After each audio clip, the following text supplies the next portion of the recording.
Mark chapter 16 has a section there which just breaks after verse 8. If you go to page 932, you'll see it there. And therefore, it's a rather abrupt ending to the story of the life and death and ministry of Jesus.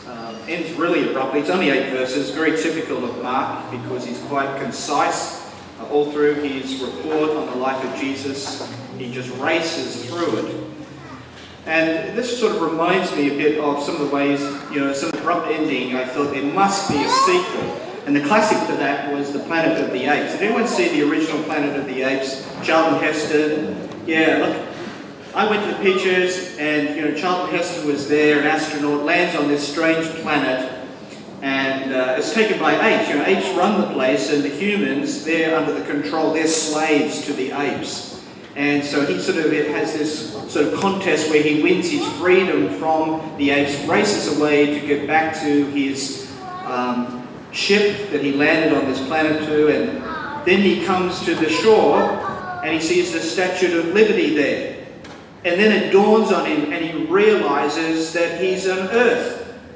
And then it stops. That's the end of the film. He's weeping on the shore, realizing that the Planet of the Apes is Earth. And I sort of thought, what? I mean, you can't end a movie that way. You just can't end it like that. And that's, of course, the aim of the ending, is that it must be a sequel. I mean, they've got to fix things up. And I think that's really what Mark's doing. A lot of people want to fix Mark up. That's why we have some scholars and some people recognising that the church leaders thought, we can't end the gospel just like Mark does, with such an abrupt ending, just saying Jesus died and then there's this empty tomb, he's risen, full stop, that's it. But it's a dramatic effect which tells us there must be a sequel to this story. The all-powerful Jesus, the wonder-working Jesus, the Son of God, who died, we're told that his tomb is empty. Hence, there must be a sequel where Jesus is going to fix it all up. And yes, just like the Planet of the Apes, where there were several sequels that shouldn't have happened, there is a far better sequel that should have happened and did happen. And there's a great sequel to this story, and that's, I believe, is what Mark is doing. He's just saying there is a sequel. This is a never-ending story. The story continues, and it will get better. And hence, we have the report of the empty tomb. Now, there are 3 things I want to just address with you this morning about this report. I want to look a little bit more closely, and just at some of the verses in Mark chapter 16. And 3 things that I want to mention to you, which I think this very abrupt, brief ending does, is it first of all challenges closed minds. Secondly, it gives comfort to very sad and sick hearts. And thirdly, it is a passage that gives courage to scared people. So the first thing I think it does is it challenges closed minds. Because you have to ask yourself this morning, since you are here, it's Easter Sunday, why is there an Easter? Now just think about that. Why is there an Easter? Thousands of people, I think it was something like 10,000 people were crucified by the Roman Empire. And yet here we are remembering and celebrating one person who was crucified. Do you know of others who were crucified by the Roman Empire? There were 10,000 of them. Well, I do. There was Spartacus. Okay? It was a film. It wasn't about Spartacus. And but you don't have the Spartacus movement today, do you? You don't have the Spartacus movement. It collapsed. It finished after the death of Spartacus and all these heroic slaves who were fighting for their freedom. They were freedom fighters, but we don't have the Spartacus movement, but we have the Jesus movement. And the Jesus movement didn't collapse. I mean, there were lots of messianic movements in Israel around the time of Jesus. He wasn't actually even considered the greatest of all teachers at his time. There were other rabbis who were considered more important than Jesus. But it's Jesus who is remembered. It is Jesus who is celebrated. And the Jesus movement did not collapse after he died. And you have to ask yourself, why didn't it collapse? Why did it keep going? Because there was a sequel. It didn't end there. There was a sequel to the story, and it didn't collapse. In fact, rather than collapsing, it exploded. onto the Roman Empire, and after 3 centuries took control of the Roman Empire, and today, and it's not easy to prove this, but today it is the most influential religious, social, moral movement that the world has ever known. Why is that? See, you have to explain that. And Mark's report is challenging us. If you've got a closed mind to this, you have to think it through.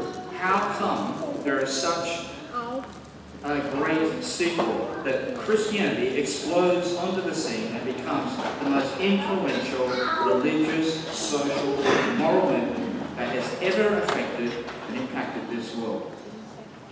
And of course, Mark's explanation is given in just one sentence. That's just like Mark. You know, Mark just gives you brief, to the point, straightforward statements. And in verse 6, we have the reason.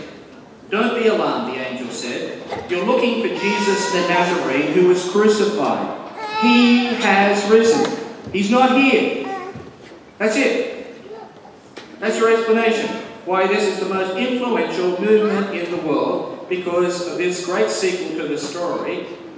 He was crucified, the wonder-working, all-powerful Jesus, but he's risen, and he's not here. Now, you might say, like most people in Brisbane, yeah, look, this empty tomb story, Jesus' resurrection bit, that's a very fanciful story, deliberately created by people like Mark and Luke and John and Matthew. They made this story to keep the dream alive. You know, we can't have Jesus no more. We have to have Jesus going. So we keep the dream alive and we create the story, and it's become legend. And now, you know, there's lots of gullible people sitting in churches believing that it actually happened.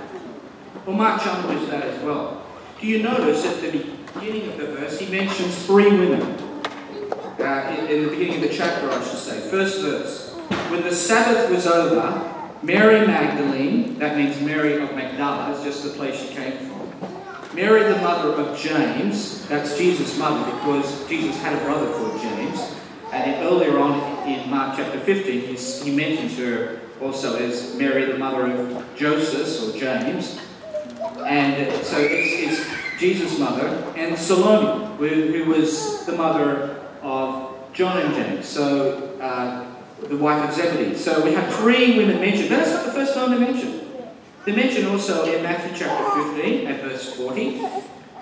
They mentioned in Matthew chapter 15 at verse 47, and he gives the 3 names again at chapter 16. And why does he do that? He's repeating himself. We already know these 3 women were there, but each time he says, these 3 women saw it. Because he's a good historian. That's what a good historian did in those days.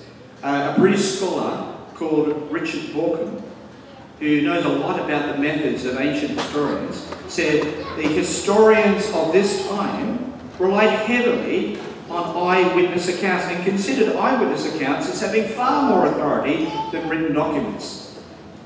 You know, there's many times we accept all sorts of things because we're told that there's true by people who have letters after their name. Well, in those days, the common way, the best way you did history, was to mention the names of the people who saw it so that you could go and talk to them, because these people were living people at the time. And so Mark is telling people, the 3 women who saw it were these 3 people, and they are still alive today, in the time he was writing. You can go check out the story with them. Don't believe me, ask them. It's a good characteristic of history at that time, showing it's not a legend, this is not a fanciful tale. He's actually trying to say that. I'm not making this story up. Go check it with them. And the second thing, which means it's good history, is that one of the great critics of Christianity at that time, a Greek philosopher called Celsus, well, he said in refutation to rebuke people believing in Christianity, because it was really starting to catch on, and he was very troubled by this, and he said, look, this report of Jesus rising, this report of the empty tomb, it can't be true. Look, any reasonable, sensible man knows you would never believe a woman.